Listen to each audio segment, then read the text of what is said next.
Faith and Bigorra. I'd never been one for believing in fairies and banshees.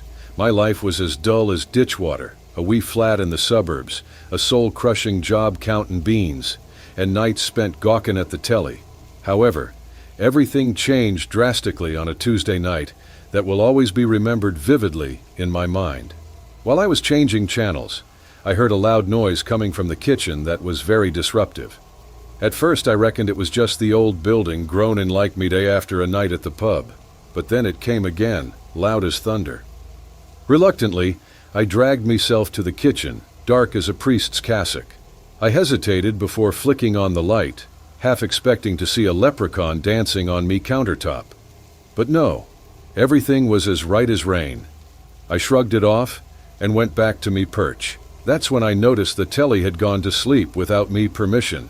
I'm telling you, I had forgotten to turn it off, talking incessantly like a neighbor's barking dog. I attempted to rouse it, but it refused to move. Feeling as irritated as a cat in water, I chose to go to bed. In the dead of night, I woke up feeling queer. Me room was colder than a witch's. Then I heard it.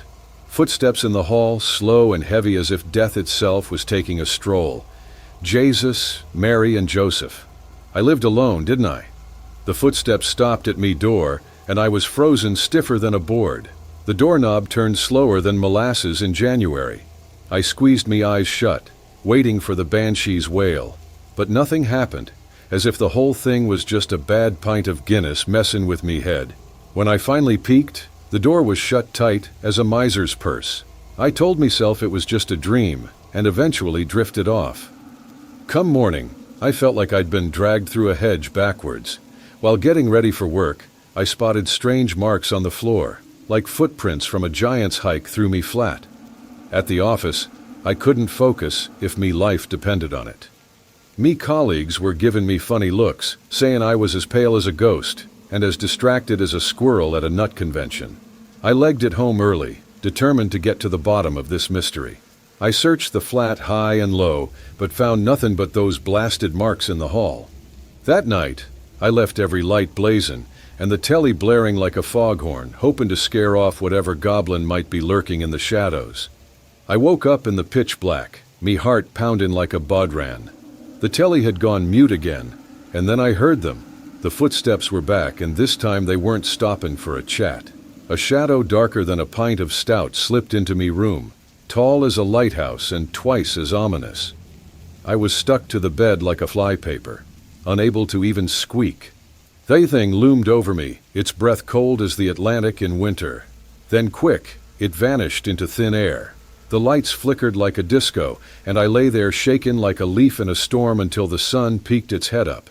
The following day, I called in sick, sounding extremely unwell. I spent the entire day reading about supernatural beings like ghosts and goblins, attempting to understand the chaos. I bought more cameras than the BBC and changed me locks faster than you can say top of the morning. I even got myself a hurley stick for protection, but none of it helped me sleep a wink. The nights that followed were pure torture. I was jumpier than a cat on a hot tin roof, always listening for those blasted footsteps. The cameras caught nothing but snow, like they were trying to show me pictures of the inside of me addled brain. I started to think I was going as mad as a box of frogs. But how to explain the marks on the floor, the lights with a mind of their own? A week into this nightmare, I packed me bags and ran to a hotel like the devil himself was chasing me. I needed a good night's kip or I'd lose the plot entirely. At the hotel, I finally relaxed, sleeping like a baby with a belly full of milk.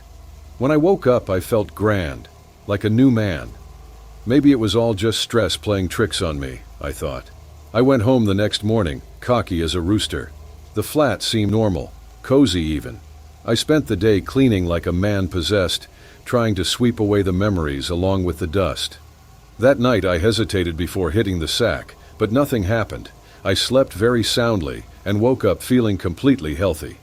Days went by with no sound or communication from the opposite party. After a fortnight of silence and calm, I began to question if it was all nonsense, simply my imagination going crazy.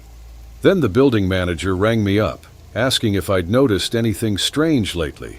Apparently, the whole building was going mental, with folks complaining about things that go bump in the night and lights flickering like faulty Christmas decorations.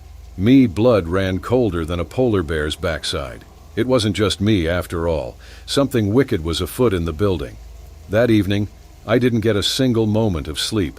I sat in the well-lit living room, as bright as Grafton Street during Christmas, anticipating something bad to happen. Around 3 in the morning, I heard it. The footsteps were back, but this time they were having a grand old time in the hallway, stopping at each door like a demonic postman. I gathered me courage, such as it was, and peeked through the peephole. What I saw nearly made me lose me lunch. There in the hall was a figure tall and dark as the shadow of death, standing in front of me neighbor's door. Slow as molasses, the thing turned its head towards me door. Its eyes, if you could call them that, glowed red as hellfire. I backed away, me heart trying to escape through me chest. I heard me doorknob start to turn, slow and steady as the tide. I sprinted to the bedroom with the speed of a greyhound after a rabbit, secured the door, and curled up under the covers like a small child. Heavy footsteps crossed me living room, each one a death knell. The room got colder than a nun's. Well, you get the picture. I could see me breath in the air like smoke signals of fear.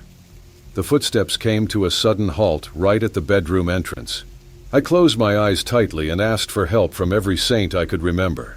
After that, I heard a voice that would spoil milk. It wasn't human, nor beast. It was a sound that'd make the devil himself run for cover. It said just one word.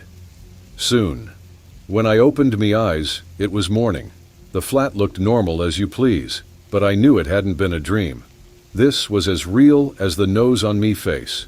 I am writing this as a cautionary message for anyone willing to pay attention. There is a malevolent presence haunting this structure, a being that should not exist on this sacred planet. I am unaware of its desires, or its purpose for being here. I only know it'll be back. And when it returns, it won't be for a friendly chat. The promise of soon rings in me ears like a death knell. This thing is getting ready for some major event. I'm worried that when that time arrives, we will all face a lot of pain. May God show us mercy towards our souls. Please like and subscribe if you are enjoying. In the peerless hot season of summer 2019, my husband Ethan and I were filled with excitement for our new life in Wattle Grove, an attractive suburb close to Perth, Western Australia. At that time, I was 7 months pregnant, but I thought it would be great to raise our child in such a beautiful little town where the streets are lined with eucalyptus trees and people are friendly. We had saved for a long time before moving out of our noisy apartment in town, dreaming of living where the birds sang rather than honking cars. Our rented home, a quaint elevated wooden Queenslander, seemed like a slice of paradise at first glance. Its pale yellow exterior and wide verandas promised lazy afternoons and peaceful nights. The initial weeks were a flurry of unpacking and arranging the nursery. I spent hours arranging tiny clothes and assembling furniture, while Ethan tackled minor repairs around the house. But as the due date loomed, I started feeling a bit uneasy. The house creaked and groaned under the heat, noises I first put down to the old wood expanding. Yet sometimes, especially during the quiet afternoon hours, I thought I heard faint whispers when I was alone. Muffled voices seemed to come from the walls, mumbling words I couldn't quite catch. I kept my fears to myself, not wanting Ethan to think I was hormonal or overly anxious. Instead, I threw myself into the final preparations for the baby, trying to ignore the growing sense of discomfort that gnawed at me every time I stepped into the nursery.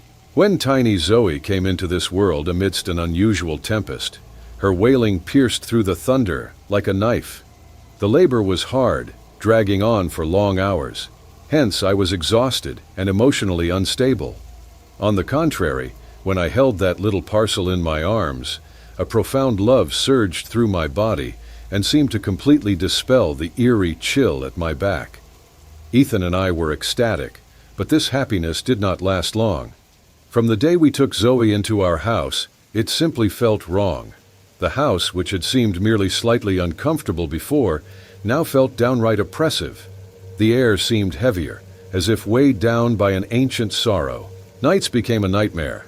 Zoe wouldn't sleep in her crib, her cries piercing the silence with a heart-wrenching intensity. It wasn't a normal baby wail, but a sorrowful sound that chilled me to the core. It was as though the baby was in pain that went beyond physical needs. We tried everything to soothe our daughter. Lullabies, endless walks down the hallway, warm baths, but nothing worked. As the weeks dragged on, my mental state spiraled. The constant exhaustion and my inability to calm Zoe pushed me to the brink.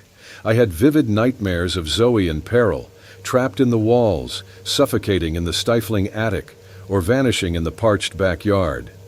I, vividly running away with the echo of Zoe's weeping in my mind, was sinking fast into sleep, my dreams, when finally awoken by an icy dread, once my own heart tried its best to save itself from drowning or rising too quickly.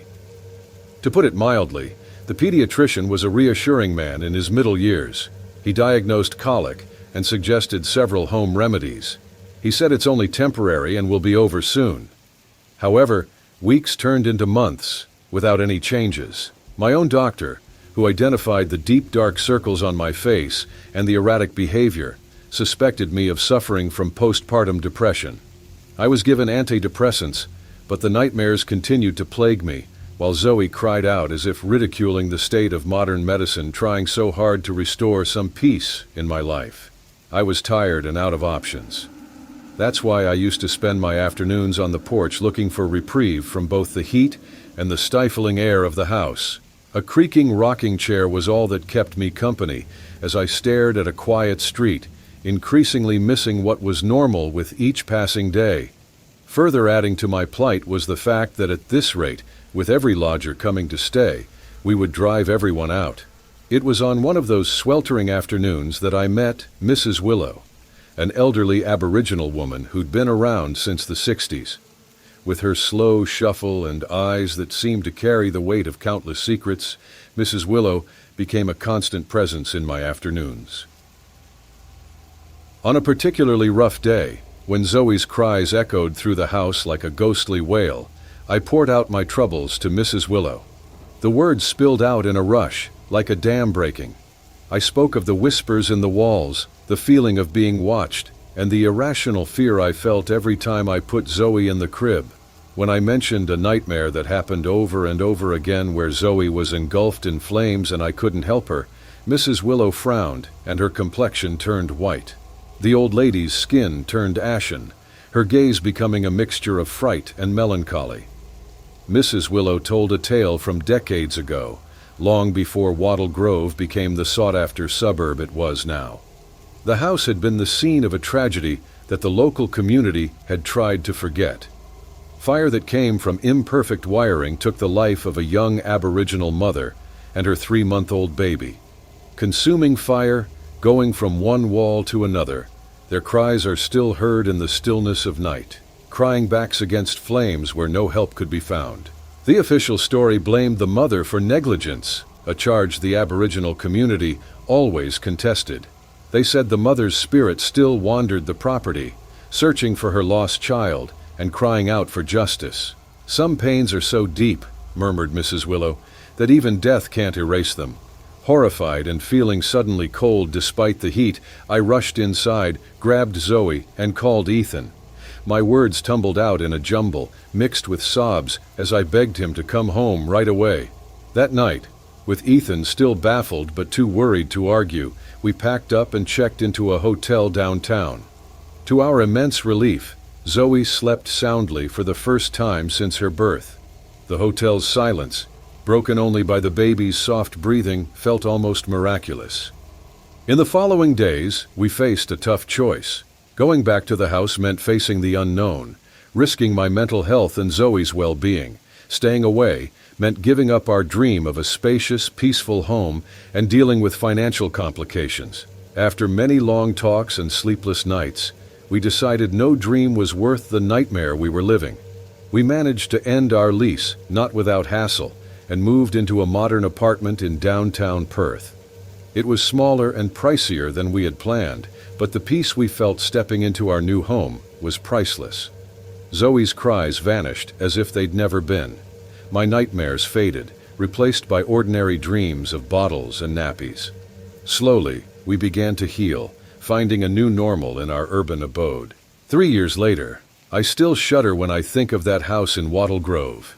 The memory of the whispers, the nightmares, and Zoe's anguished cries sometimes haunts me during quiet nights.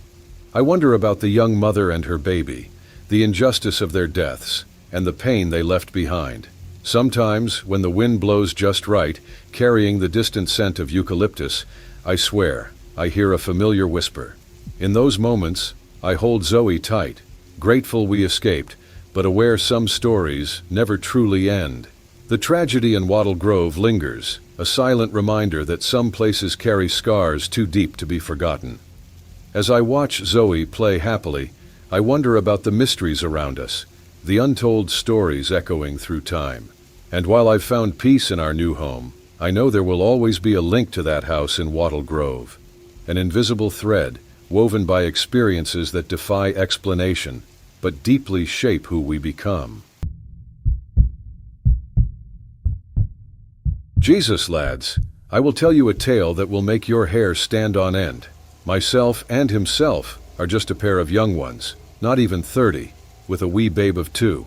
We have been living in this old place for a couple of years now, a place with more stories than a book, and walls full of secrets of the past. From the off, something was queer about the place. We would hear these ghostly tunes floating through the air, like some phantom orchestra was having a session in our very own parlor. We turned the house upside down, looking for the source, but it was like trying to catch smoke with your bare hands, always slipping through our fingers. Himself swore blind. He felt eyes on him and saw shadows dancing in the halls, flitting about like restless spirits. I would take the mickey out of him, but he would get all serious-like, said he heard giggles in the night, as if the house itself was telling jokes in the darkness. I thought he was off his rocker, but now, well, I am not so sure anymore. The laughter of the unseen has a way of seeping into your bones.